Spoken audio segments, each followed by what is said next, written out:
அல் குர்ஆனின் திருவசனங்கள் தமிழ் மொழிபெயர்ப்பில். சபிக்கப்பட்டு விரட்டப்பட்ட சைத்தானின் தீங்கை விட்டும் அல்லாஹுவிடம் பாதுகாப்பு தேடுகிறேன். அளவற்ற அருளாளனும் நிகரற்ற அன்புடையவனுமாகிய அல்லாஹுவின் திருநாமத்தால் ஓதுகிறேன். மேலும் நீங்கள் பிரயாணத்திலிருந்து அது சமயம் கொடுக்கல் வாங்கல் செய்ய அவசியம் ஏற்பட்டு எழுத்தாளரையும் நீங்கள் பெறாவிட்டால் கடன் பத்திரத்திற்கு பதிலாக அடமானமாக ஏதேனும் ஒரு பொருளை பெற்றுக்கொள்ளுங்கள். இதில் உங்களில் ஒருவர் ஈடின்றி கடன் கொடுக்கவோ விலை உயர்ந்த பொருளை சொற்ப தொகைக்காக அடமானம் வைக்கவோ ஒருவரை நம்பினால் நம்பப்பட்டவர் தன்னிடம் இருக்கும் அடமானத்தை ஒழுங்காக கொடுத்துவிடவும், மேலும் தன் இறைவனாகிய அல்லாஹ்வுக்கு மிகவும் பயந்து நீதமாக நடந்து கொள்ளவும். தவிர அடமானத்தை எவரேனும் மோசம் செய்ய கருதினால் உங்கள் சாட்சியத்தை நீங்கள் மறைக்க வேண்டாம். எவரேனும் அதை மறைத்தால் அவருடைய உள்ளம் நிச்சயமாக பாவத்திற்குள்ளாகி விடுகிறது. மனிதர்களே, நீங்கள் செய்யும் அனைத்தையும் அல்லாஹ் நன்கறிவான். ஏனென்றால் வானங்களிலும் பூமியிலும் உள்ளவை அனைத்தும் அல்லாஹ்வுக்கு உரியனவே. உங்கள் மனதில் உள்ளவற்றை நீங்கள் வெளியிட்டாலும் அல்லது மறைத்து கொண்டாலும் அவற்றை பற்றியும் அல்லாஹ் உங்களை கேள்வி கேட்பான். அவன் விரும்பியவர்களை மன்னிப்பான், விரும்பியவர்களை வேதனை செய்வான். மேலும் அல்லாஹ் அனைத்தின் மீதும் மிக பேராற்றலுடையவன் ஆவான்.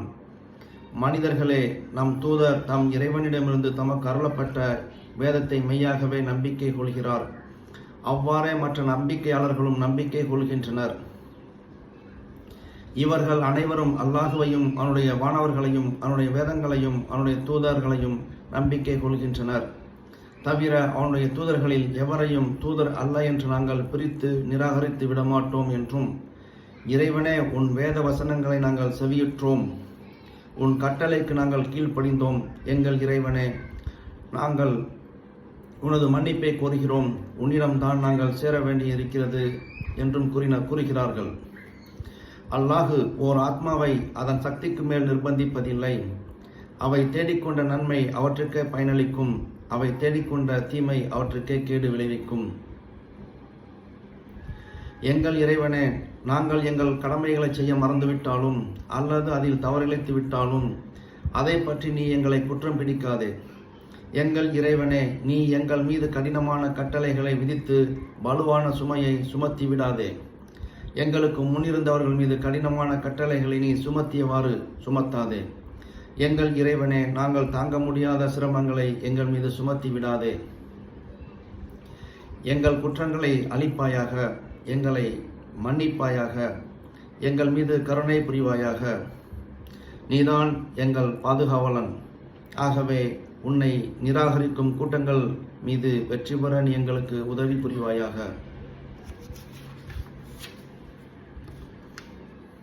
ஆலா இம்ரானின் சந்ததிகள்.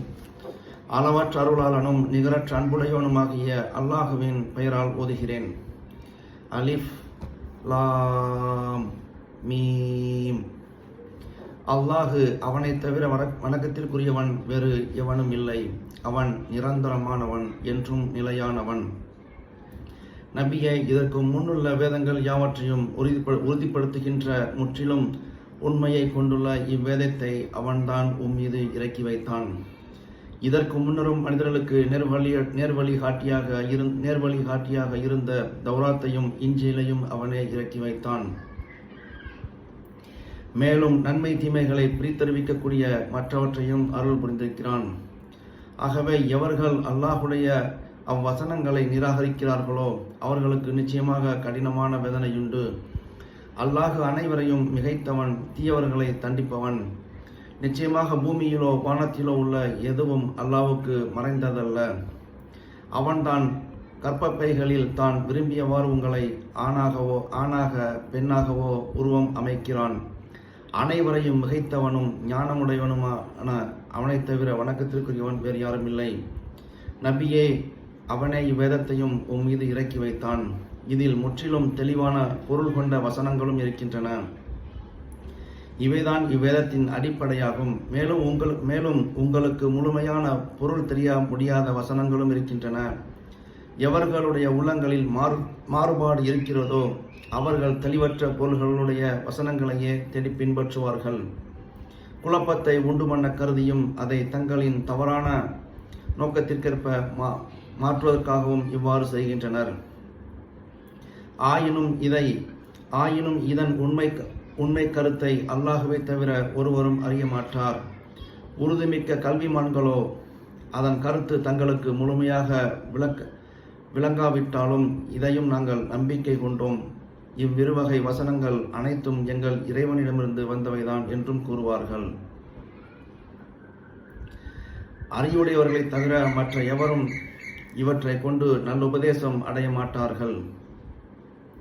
மேலும் அவர்கள், எங்கள் இறைவனே, நீ எங்களுக்கு நேரான வழியை அறிவித்ததன் பின்னர் எங்கள் உள்ளங்கள் அதிலிருந்து தவறிவிடுமாறு செய்யாதே.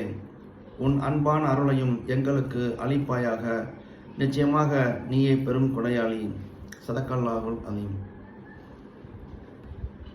இந்த அமலை அல்லாஹ் பொருந்திக் கொள்வானாக. ஆமீன். எல்லா புகழும் அல்லாஹ் ஒருவனுக்கு.